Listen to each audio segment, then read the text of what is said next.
몇 년 전부터 금수저, 은수저, 흑수저 같은 표현이 유행이죠. 재벌집 같은 경우는 다이아수저라고 부르기도 하고요. 썩 유쾌한 표현은 아닙니다. 하지만 점점 벌어지는 계급 차이와 점점 좁아지는 계층 사다리를 적나라하게 꼬집는 표현이기도 합니다. 얼마 전에 인터넷에서 월 500만 원 버는 부부가 둘째를 낳아도 될까요? 하는 게시물을 봤습니다. 아이가 자꾸 동생을 갖고 싶다고 하는데 현실적으로 사교육비를 생각하면 도저히 둘째를 낳을 엄두가 안 난다고 합니다. 키우려면 어떻게든 키울 수야 있겠지만 괜히 빠듯하게 살림하면서 돈도 못 모았다가 나중에 아이들이 커서 흙수저라고 원망할까봐 못 낳겠다는 겁니다.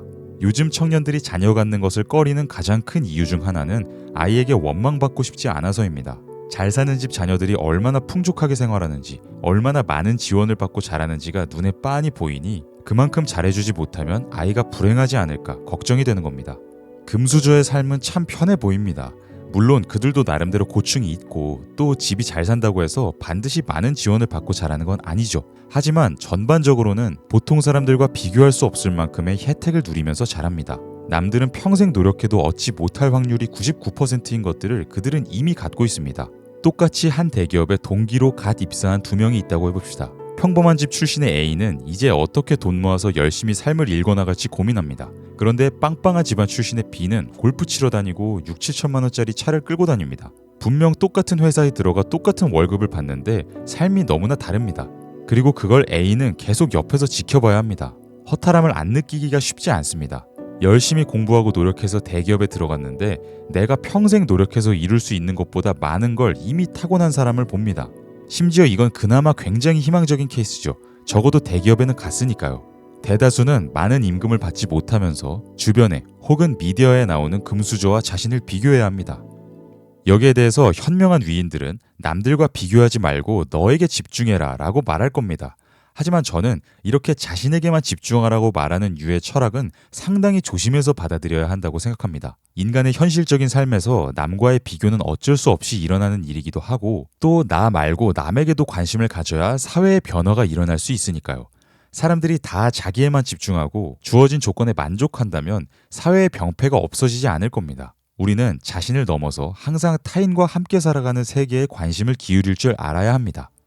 하지만 이런 문제점에도 불구하고 지나친 욕망과 쓸데없는 비교를 경계하라는 철학적 가르침은 우리 삶에 반드시 필요하기도 합니다. 특히 현대사회는 끝없는 소비를 통해 경제가 굴러가는 체제이기 때문에 계속해서 더 많은 것들을 욕망하도록 사회 전체가 우리를 부추깁니다. 모든 사람이 강남의 아파트를 원해야 집값이 더 올라가고 그래야 사람들의 부가 늘어납니다. 많은 사람이 비싼 자동차를 원해야 자동차 회사와 하청업체들이 돈을 법니다. 이런 원리 때문에 현대사회는 온갖 광고와 플렉스를 통해 사람들의 욕망을 자극하는 거대한 기계처럼 작동합니다. 그 속에서 개인은 풍요로운 물질을 누릴 때도 있지만 그만큼 엄청난 정신적 압박에 시달리며 살아갑니다. 더 좋은 걸 가지지 못했다는 생각이 끊임없이 우리를 괴롭힙니다. 특히 저는 자꾸만 더 행복해지는 방법에 대해 논하는 현대의 문화가 소비 욕망을 부추기는 문화와 무관하지 않다고 생각합니다. 어쩌면 인간의 삶이라는 게 그렇게 행복할 필요는 없는 걸지도 모릅니다. 그저 얼마간 존재하다가 사라지는 게 인간의 삶이라고 생각할 수도 있죠. 하지만 현대사회는 계속해서 사람들에게 더 행복해야 한다고 말합니다. 행복하지 않으면 실패자가 되는 것처럼 가스라이팅하고 행복해지기 위해서 더 열심히 일하고 더 많이 소비하도록 부추깁니다. 이런 구조에 지배당하지 않기 위해서는 나 스스로의 욕망을 돌아보고 내가 지나치게 욕망에 휘둘리며 사는 건 아닌지, 행복에 너무 집착하고 사는 건 아닌지 돌아볼 수 있는 성찰의 시간이 반드시 필요합니다. 그런 성찰을 도와주는 대표적 철학이 고대 로마의 스토아 철학인데요. 오늘 소개해드릴 책 나를 위해 살지 않으면 남을 위해 살게 된다는 스토아파의 발전에 가장 중요한 영향을 끼쳤다고 평가받는 인물 에픽테토스의 책 엔케리디온을 번역한 책입니다. 아주 짧은 책이고 글자가 많지 않아서 금방 읽을 수 있는데요. 내용이 굉장히 쉽고 간결한 편이어서 스토아 학파의 고전을 짧은 호흡으로 접해보고 싶은 분들께 잘 맞는 책입니다. 로마의 황제이자 철학자였던 마르쿠스 아우렐리우스는 에픽테토스를 두고 그는 비록 노예였으나 나에게 가장 큰 가르침을 준 스승이다 라고 말했습니다. 에픽테토스는 노예의 자식이었습니다. 그리고 다리를 절었죠. 이런 절망적인 조건에서 살아가던 그는 우연히 철학 수업을 들을 기회를 얻었습니다. 그때 그의 성실한 태도에 감동한 철학자는 에픽테토스에게 심화 수업을 들을 기회를 제공했습니다. 그렇게 철학자의 길을 걷게 된 에픽테토스는 노예 신분에서 벗어나 자유민이 됐고 여러 유력한 정치인들에게 가르침을 주며 살았습니다. 나를 위해 살지 않으면 남을 위해 살게 된다 해서 에픽테토스는 현대사회의 경향성과 다르게 행복한 삶을 별로 강조하지 않습니다. 그는 오히려 불행을 견디는 삶의 자세를 훨씬 더 강조합니다. 그는 우리는 모두 신의 작은 창조물이며 우주의 먼지 같은 존재라고 생각합니다.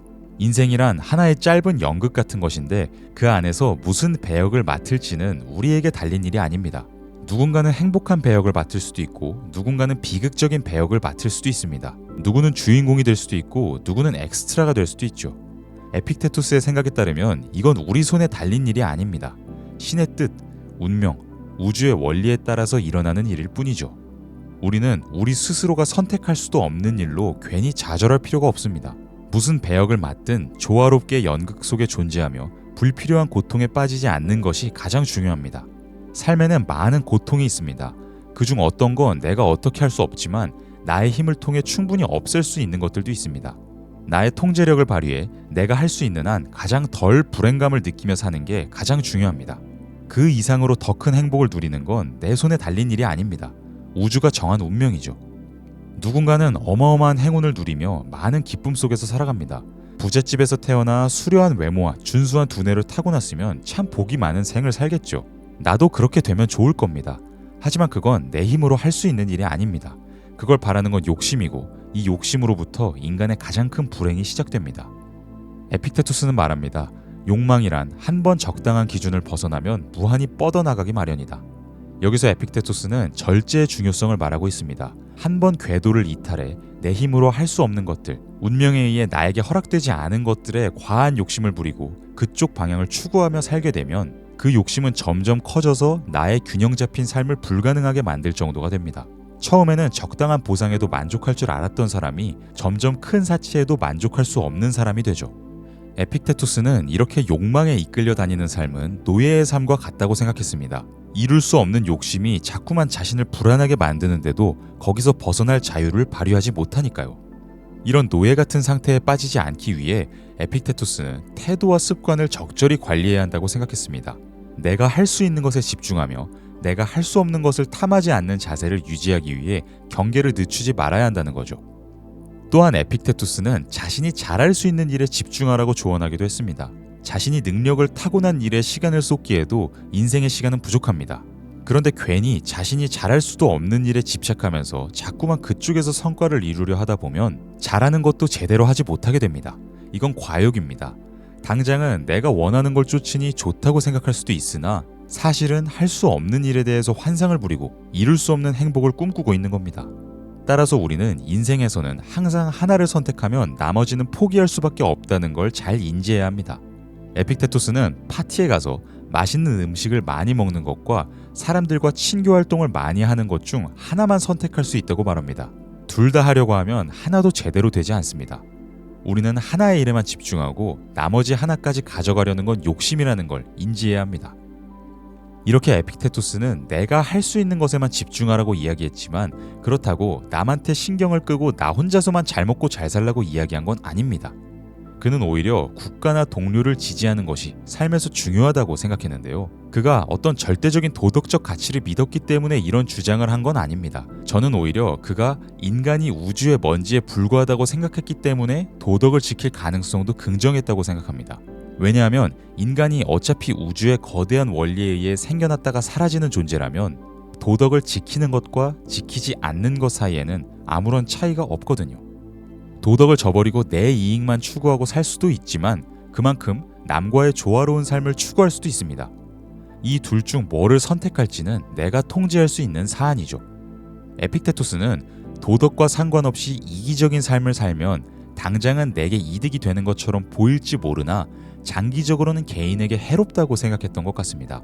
왜냐하면 남과의 조화를 유지하는 건 내 사욕을 내려놓을 수밖에 없는 상황에 익숙해진다는 거고 그건 그만큼 내 절제력을 키우는 것이기도 합니다. 즉 도덕을 따르는 건 불행을 줄이는 태도를 발전시키는 과정과 무관하지 않다는 거죠. 가령 자제력을 잃고 마약 중독에 빠지는 사람은 사회의 도덕관념에 반하는 것일 뿐만 아니라 스스로 불행을 이겨낼 수 있는 능력을 잃는 것이기도 합니다. 에픽테투스는 나 자신을 끊임없이 경계하고 욕망에 대한 자기 비판을 하며 주변과의 조화를 유지해야만 자신에게 허락된 선에서 최고의 삶을 살 수 있다고 생각했습니다. 네, 이렇게 오늘은 에픽테투스의 나를 위해 살지 않으면 남을 위해 살게 된다의 내용을 바탕으로 굳이 엄청난 행복을 쫓지 않는 삶의 가능성에 대해 이야기해봤는데요. 복을 타고난 사람들을 보면 참 부럽죠. 저도 그들이 가진 걸 갖고 싶습니다. 하지만 제게도 분명 주어진 신의 선물들이 있고 그것의 잠재성을 최대한 발현하면서 살아가기에도 인생은 짧습니다. 괜히 제가 가지지 않았고 가질 수도 없는 것을 탐하면서 막상 제게 주어진 것을 개발하지 않는다면 결과적으로는 훨씬 불행한 삶이 될 겁니다. 자신의 강점과 자신이 할 수 있는 일들에 집중하는 삶의 자세에 대해 오늘 영상 이상으로 스스로 조금 더 성찰하고 싶으신 분들은 이 책을 한번 읽어보시면 사색의 시간을 가지실 수 있을 겁니다. 간단하고 누구나 이해할 수 있는 고전인 만큼 스스로의 삶에 대입해 자신만의 해석과 교훈을 이끌어내려고 시도해보시면 좋을 것 같습니다. 끝으로 나의 삶을 바꾸기 위해서는 지금 오늘, 지금 이 순간을 활용해야 한다는 에픽테투스의 말을 인용하면서 영상을 끝마치겠습니다. 당신은 더 이상 어린아이가 아니다. 당신은 한 사람의 성인이다. 게으르고 나태하게 미루고 핑계를 대면서 자기를 통제하지 않는다면 어떤 일도 이루지 못할 것이며 죽는 날까지 비루한 마음 외에 어떠한 좋은 것도 남기지 못할 것이다. 결코 미룰 수 없는 순간이 지금이다. 올림픽 경기를 앞둔 선수처럼 당신의 성공과 실패가 단 하루, 단 하나의 행위에 달려있다고 생각하라.